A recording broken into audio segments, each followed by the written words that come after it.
তাই সামনে 26 সাল ভালো 30 সাল ভালো কি দিন আসবে সেটা আমরা দেখিয়ে দেবো। তাকে হুঁশিয়ারি। হ্যাঁ এরকম হুঁশিয়ারি। যে ভিটেমাটি একবার হারিয়েছিলেন আপনার পূর্বপুরুষেরা, সেই একই ইতিহাস কি আজ আপনার দরজায় কড়া নাড়ছে? 1946-এর সেই অভিশপ্ত দিন কি আজ নতুন মোড়কে 2026-এর বাংলায় ফিরে এলো? ভোট দেওয়ার আগে একবার ভাবুন, আপনি কি নাগরিক হিসেবে নিজের অধিকার প্রয়োগ করতে যাচ্ছেন, নাকি নিজের অজান্তেই আবার উদ্বাস্তু হওয়ার পথ প্রশস্ত করছেন? বলবো বেশ কিছু বিস্ফোরক সত্য। শেষ পর্যন্ত দেখুন ভিডিওটি, কমেন্ট করে জানান নিজের মতামত। নমস্কার, আমি চন্দ্রিমা। মাধ্যমের আরেকটি ভিডিওতে আপনাকে স্বাগত। দরজায় কড়া নাড়ছে পশ্চিমবঙ্গ বিধানসভার ভোট। বাঙালি ভোট দিতে যাবে, ভোট দিতে যাওয়ার আগে তৃণমূলের লাগাম ছাড়া রাজনৈতিক সন্ত্রাস এবং সীমাহীন দুর্নীতির কথা একবার বাঙালির নিশ্চয়ই ভাবা উচিত। কিন্তু ভোট দিতে যাওয়ার আগে, ইভিএমের বোতাম টেপার আগে বাঙালিদের সবচেয়ে বড় বিষয় কোনটা ভাবা দরকার বলুন তো? সে কথাই আপনাদের আজ বলবো। তার আগে চলুন ফিরে দেখা যাক বিংশ শতকের মাঝামাঝি সময়ের পূর্ববঙ্গে। সেখানকার প্রাকৃতিক পরিবেশ এক অনন্য সুন্দর। পুকুর ভর্তি মাছ, সুপারি গাছে ভরা বাগান, যেন ঠিক রবীন্দ্রনাথ ঠাকুরের সেই 2 বিঘা জমির পরিবেশকেই তুলে ধরত। ছায়া সুনিবিড় শান্তির নীড় ছোট ছোট গ্রামগুলি।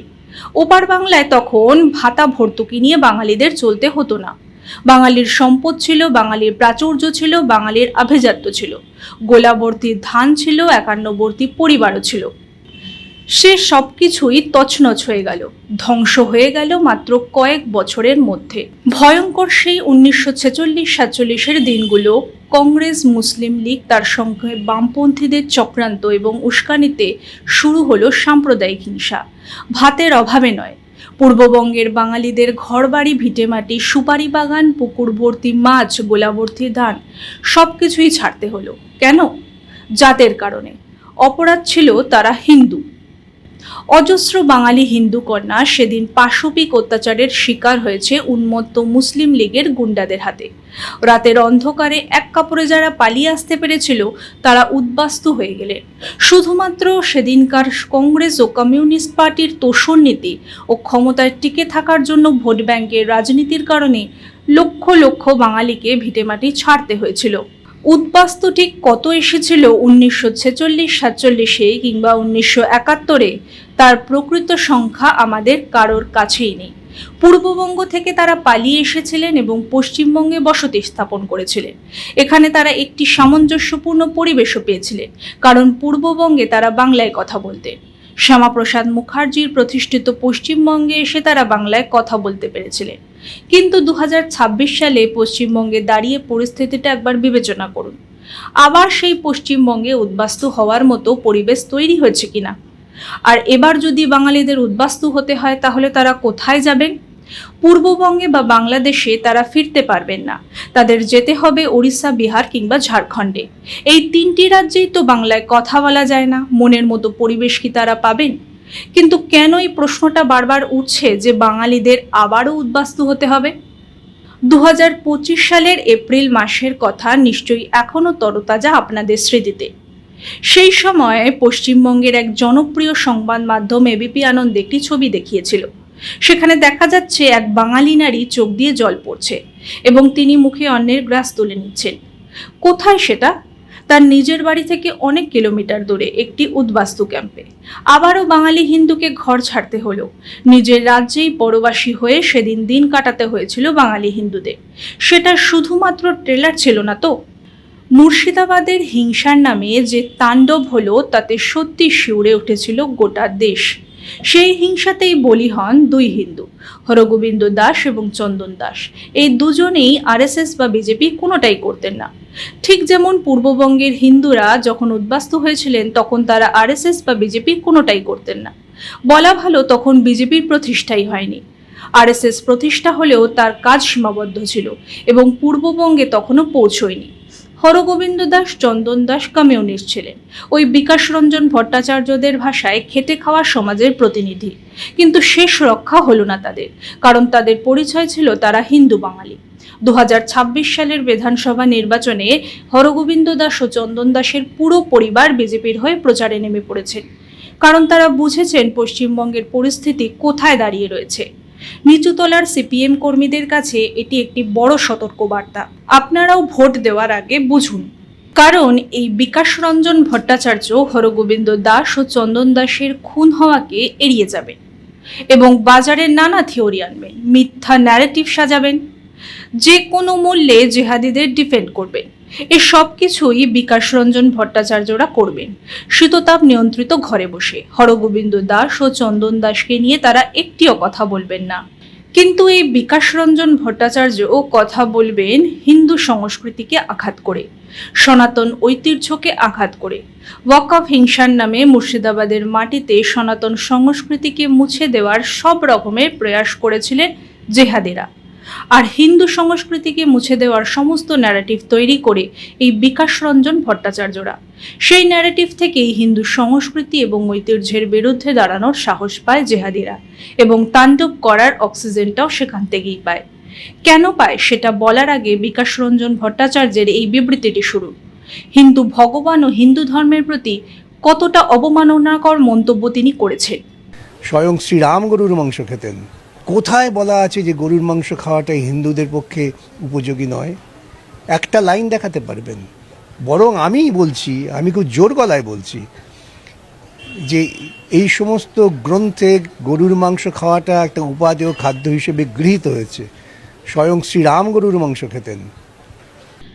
এখন যদি আমি বলি হিংসার নামে কিংবা পশ্চিমবঙ্গে যেখানেই বাঙালি হিন্দুদের ওপর অত্যাচার চলছে তার জন্য দায়ী এই কমিউনিস্টরা, সেটা কি খুব ভুল কথা হবে? কারণ ন্যারেটিভটা তো তারাই সেট করে। 1946 সালেও তো বাঙালি হিন্দুকে যিনি গণহত্যা করেছিলেন সেই সুরাবর্তীর সাথে এক মঞ্চে সভা করেছিলেন জ্যোতি বসু। আগে পাকিস্তান দিতে হবে তবেই ভারত স্বাধীন হবে, তার মূল্য কি দিতে হয়েছিল বাঙালি হিন্দুদের? তার আলোচনা তো আমরা প্রথমেই করেছি, এবং সেই একইভাবে সেই জ্যোতি বসু লিগাসিকে বহন করেছে এই বিকাশ রঞ্জন ভট্টাচার্যরা। এখনো হিন্দু ধর্মের প্রতি ঘৃণা ছড়াচ্ছে তারা, হিন্দু ধর্মকে অপমানজনক মন্তব্য করছে এবং জেহাদিদের সঙ্গে একই জোটে রয়েছে, যে জোট আর গোপনে নেই। এই মৌলবাদ এবং বামপন্থার যে সহাবস্থান, এটাই কি আবার বাঙালি হিন্দুদের উদ্বাস্তু করার পক্ষে যথেষ্ট নয়? তৃণমূলকে আপনি বাদ দিন, এটা কোনো দল নয়, এটা একটা প্ল্যাটফর্ম যেখানে আধা বাম, সিকি বাম, full comrade, half comrade, ultra Naxal, শুধু নকশাল, সমস্ত রকমের বামপন্থীরা রয়েছে, এবং তারা সেই প্ল্যাটফর্মটিকে ব্যবহার করে নিজেদের ন্যারেটিভ সেট করছে এবং জেহাদিদের সঙ্গে কাজ করছে। আমরা আপনাদের সেটা ভাবতে বলছি বা ভাবাতে চাইছি, সেটা এই যে ওয়াকফ হিংসা করেছিল যারা মুর্শিদাবাদে, সেই জেহাদিরা, শাসক দল তৃণমূল কংগ্রেস এবং শূন্য হয়ে যাওয়া সিপিএম, এরা কেউ আলাদা নন। এরা সবাই এক ঘরে থাকে, সবাই একই ট্রেনের এক কামরায় থাকে, এরা সবাই একরকম ভাবনা ভাবে। এদের থেকে আলাদা হলো সেই হরগোবিন্দ দাস ও চন্দন দাসরা, যারা এদের আক্রমণের মুখে পড়ে।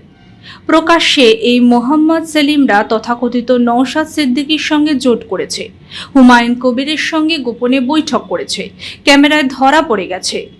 যে হুমায়ুন কবির বলেছিল মুর্শিদাবাদের 70% যারা, তারা 30%কে কেটে ভাসিয়ে দেবে। মানে আপনারা ভাবতে পারছেন আজকে বাঙালি হিন্দুকে উদ্বাস্তু হওয়ার দিকে নিয়ে যাওয়ার জন্য কতগুলো শক্তি কাজ করছে? কমিউনিস্ট পার্টি কাজ করছে, তৃণমূল কাজ করছে, হুমায়ুনের দল কাজ করছে, আইএসএফআই কাজ করছে, এবং প্রত্যেকটি জায়গায় তারা ভিকটিম বানাচ্ছে বাঙালি হিন্দুদের। তাই তৃণমূল নিচুতলা ও সিপিএম এর নিচুতলার কর্মীদের ভাবার সময় এসছে, সত্যি কি বিজেপিকে রোখাটা গুরুত্বপূর্ণ? বিজেপিকে রুখতে গিয়ে মৌলবাদী শক্তিকে ফের একবার বাংলায় প্রতিষ্ঠিত করে বাঙালিদের উদ্বাস্তু করার পথটাকে প্রশস্ত করা হচ্ছে নাকি? বামপন্থা ও জেহাদিরা তাদের কিছু কিছু দল রয়েছে যেগুলো প্রকাশ্যে কাজ করে। জেহাদিদের অন্য যে দল রয়েছে, হুমায়ুনের দল, আসাদউদ্দিন ওয়াইসির দল, আইএসএফ রয়েছে। আবার বামপন্থীদের প্রকাশ্য দল বলতে রয়েছে কমিউনিস্ট পার্টি অফ ইন্ডিয়া। কিন্তু এর বাইরে জেহাদি ও বামপন্থীরা প্ল্যাটফর্ম হিসেবে বিভিন্ন দলকে ব্যবহার করছে, আর সেই রাজনৈতিক দলগুলোর মধ্যে দুটো বড় দল রয়েছে, একটা কংগ্রেস ও তৃণমূল কংগ্রেস। কিন্তু হিন্দু বাঙালিদের জন্য বিজেপি ছাড়া কিন্তু অন্য কিছু নেই। যদি থাকে তাহলে অবশ্যই কমেন্ট করে জানান আপনারা। একবার দেখে নিন কংগ্রেস, সিপিএম, তৃণমূল মদতে জেহাদিরা ঠিক কী হুঁশিয়ারি দিচ্ছে। ভিডিওটি সমাজ মাধ্যমে বেশ ভাইরাল হয়েছে। তাই সামনে 26 সাল বলো আর 30 সাল বলো, কি দিন আসবে সেটা আমরা দেখিয়ে দেবো। হুঁশিয়ারি। হ্যাঁ, এরকম হুঁশিয়ারি। তাই ভাবতে হবে, বুঝতে হবে, সিদ্ধান্ত নিতে হবে, তবেই ভোট দিতে হবে। শীততাপ নিয়ন্ত্রিত ঘরে বসে বিকাশ রঞ্জন ভট্টাচার্যরা হিন্দু ধর্মকে গাল দেবে, আর সেই হিন্দু হওয়ার অপরাধে সিপিএম কর্মীরা মুর্শিদাবাদে নিহত হবে। এই দুটোই একসঙ্গে চলতে পারে না। আরেকটা ভাইরাল হওয়া ভিডিও দেখুন। বাচ্চারা ট্রেন অবরোধ করছে। AK-47 लेकर घूमते हैं हाथ में लॉलीपॉप की तरह। इनोसेंट 6 साल की बच्चे नहीं है। जो तुम्हें इनोसेंट लगता है ना मेजर, वो मेरे लिए अनुशासन है, डिसिप्लिन, मिलिट्री नेसेसिटी है। और तुम मुझे सही और गलत ज्ञान मत देना। বাঙালির ঘর, বাঙালির সংস্কৃতি এবং বাঙালির অস্তিত্ব আজ এক কঠিন সন্ধিক্ষণে। ইভিএম এর বোতাম টেপার আগে নিজেকে শুধু একটি প্রশ্ন করুন, যাদের আপনি ভোট দিচ্ছেন তারা কি আপনার ঘরের সুরক্ষা নিশ্চিত করবে, নাকি আপনাকে আবারও উদ্বাস্তু করবে? চক্রান্তকারীদের এই খেলা আর চলতে দেওয়া যাবে না। আপনি যদি মনে করেন হিন্দু বাঙালির অস্তিত্ব রক্ষায় আজ একজোট হওয়া প্রয়োজন, তবে এখনই আপনার মতামত কমেন্ট করে জানান। এই সতর্ক বার্তাটি শেয়ার করে প্রতিটি বাঙালির ঘরে পৌঁছে দিন। দেখা হবে পরের ভিডিওতে। ততক্ষণ পর্যন্ত সঙ্গে থাকুন, দেখতে থাকুন মাধ্যম।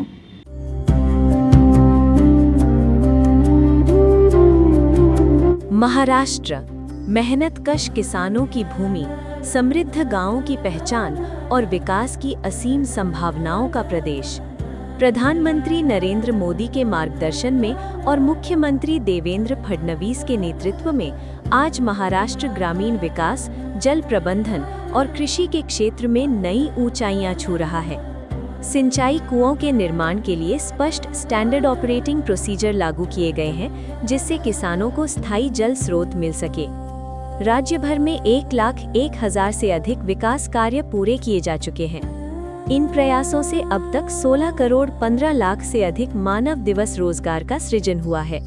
कोकण क्षेत्र में खारे तटीय भूमि के विकास के लिए 286.65 करोड़ रुपए की परियोजना स्वीकृत की गई है और डिजिटल कृषि को बढ़ावा देते हुए हॉटिनेट पंजीकरण में महाराष्ट्र देश में प्रथम स्थान पर है।